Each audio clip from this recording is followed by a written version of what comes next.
कल 18 तारीख जुलाई 2021 एक APSSB जो Arunachal Pradesh state staff selection board है उनकी तरफ से एक एग्ज़ाम कंडक्ट हो रहा था which was being done on 17th and 18th, दोनों दिन एग्ज़ाम था। इसमें 17 तारीख का एग्ज़ाम जो है वो बिना इंसिडेंट के निकला। टोटल 3 सेंटर्स थे और काफ़ी शांतिपूर्वक और बिना एक इंसिडेंट के हो गया। 18 तारीख को भी तीनों सेंटर में एग्ज़ाम शुरू हुआ और पीसफुल था, बट करीब 12:30 हमें इंफॉर्मेशन मिला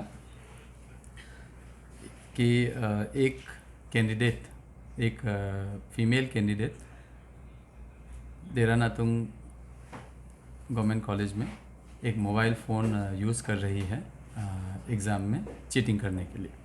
तो एक रिटन FIR हमें मिला श्री N प्रमाणिक से, जो कि सेंटर सुपरिटेंडेंट थे। ये जो इंसिडेंट है वो रूम नंबर 25 DN कॉलेज में हुआ है।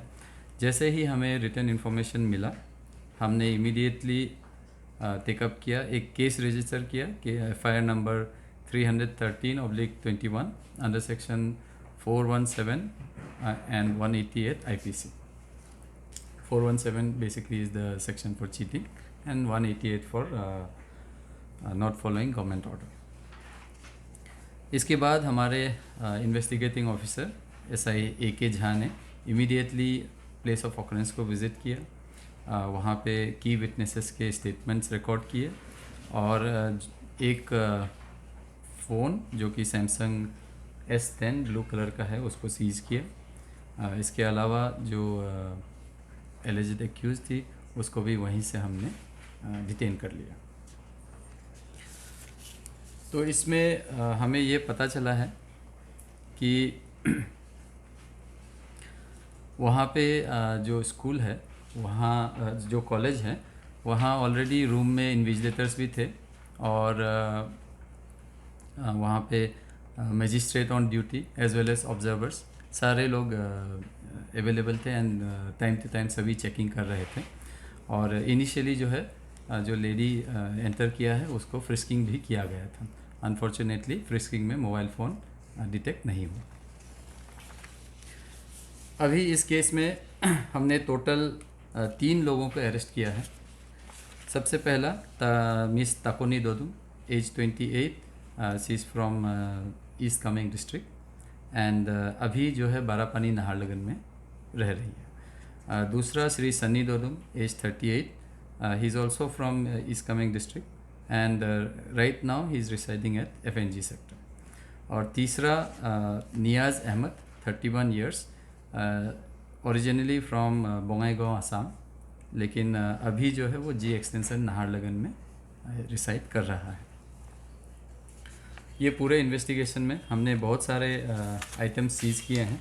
उसमें से मैं जस्ट फॉर योर इंफॉर्मेशन मैं एक बार लिस्ट आउट कर देता हूँ। हमने total 3 mobile phone set seize किया है। एक जो एग्ज़ामिनेशन हॉल में यूज़ हो रहा था, सैमसंग S10।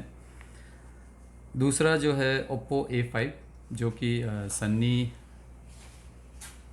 दोदुम का फ़ोन है, जिससे व्हाट्सएप मैसेजेस का आदान प्रदान हो रहा था।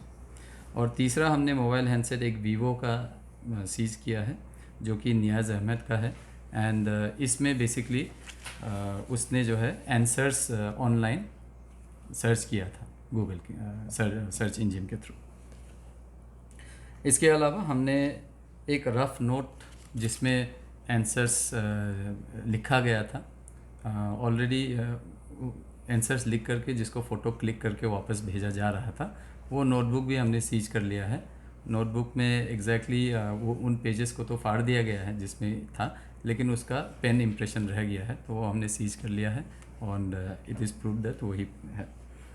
एंड इसके अलावा हमने क्योंकि एग्ज़ामिनेशन हॉल में जैमर्स भी लगे हुए थे, तो APSSB से हमने रिक्वेस्ट किया और टोटल 28 जैमर्स हमने सीज किया है टू फाइंड आउट कि जैमर के रहते हुए मोबाइल फ़ोन क्यों चल रहा था। देन हमने जो कैमरा फुटेज है उस रूम का, उसको भी हमने सीज किया है ताकि एसर्टेन किया जाए कि ये पूरा वाक़या जो है कैसे हुआ है।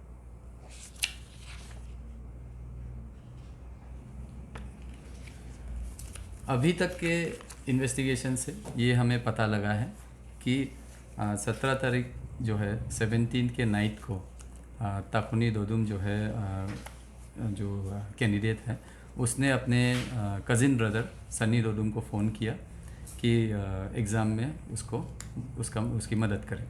तो जैसे ही फ़ोन किया तो सन्नी क्योंकि एग्ज़ाम का आंसर्स खुद नहीं बता सकता था तो उसने इमीडिएटली अपने दोस्त नियाज़ अहमद को फ़ोन किया। तो नियाज़ अहमद ने शाम को इतना इंटरेस्ट नहीं दिखाया। नेक्स्ट मॉर्निंग 7 o'clock के करीब फिर से कैंडिडेट का अपने भाई को फ़ोन आया कि आप मदद कीजिए। तो इसके बाद सन्नी ने फिर से नियाज़ को फ़ोन किया कि घर आ जाओ, ज़रूरत है। तो सन्नी ईटानगर से नाहरलगुन गया, वहाँ से नियाज़ को पिकअप करके आया, आके दोनों करीब 10 बजे घर पे पहुँच गए। इसके बाद 10:27 को सबसे पहले एक मैसेज आता है कैंडिडेट से अपने भाई को क्वेश्चन पेपर का फ़ोटो। तो इस तरह से मैसेज आने लगता है और यहाँ आंसर्स लिखने लगते हैं। तो टोटल जो है 10:27 से लेके 12:40 तक हमने देखा है कि मैसेजेस का आदान प्रदान हुआ है और ऑलमोस्ट सभी क्वेश्चंस के आंसर्स इन्होंने जो है लिख करके भेजा था। तो उसके बेसिस पे काफ़ी सारा आंसर कैंडिडेट ने अटेम्प्ट किया है। उसके बाद जब वहाँ पे इन्विजिलेटर्स को डाउट हुआ तो इमीडिएटली सर्च किया गया, चेकिंग में ये फ़ोन पकड़ा गया कैंडिडेट के पास से।